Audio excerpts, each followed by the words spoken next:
এরপরও বাংলাদেশের হিন্দুদের কিভাবে এতটা ভারত প্রীতি আসে আমি বুঝি না। এখনো যদি আপনি কোনো হিন্দুকে জিজ্ঞেস করেন বাংলাদেশের যে জয়ন্তকে মারলো তোমরা কিছু বলতেছো না, বলবে যে নির্ঘাত আপনি জিজ্ঞেস করে দেখেন, বলবে যে সীমান্তে গেছে কেন ও?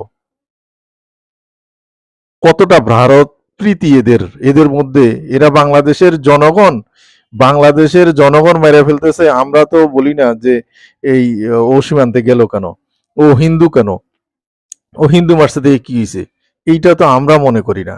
সে বাংলাদেশের জনগণ, বাংলাদেশে বাস করে একটা মানুষ, হিন্দু বিধায় সে মনে করে তার ওই ভারতে তার আত্মীয় স্বজন আছে, হিন্দু রাষ্ট্র মনে করে যে ওইটা তার পাশাপাশি রাষ্ট্র, বন্ধু রাষ্ট্র মনে করে হিন্দুরা, মানে তাদের নিজের দেশের মতো মনে করে। এই জন্য হয়তো তারা সীমান্তবর্তী যারা আছে তারা আসা যাওয়া করে।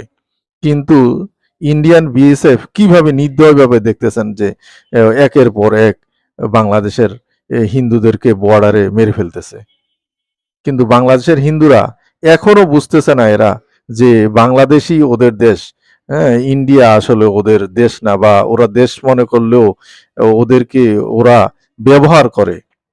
ওদেরকে ওরা প্রয়োজনে ব্যবহার করে, কিন্তু আসলে ওরা ওদেরকে, হ্যাঁ, ওদের নাগরিক বা ওদেরকেও আপন মনে করে না।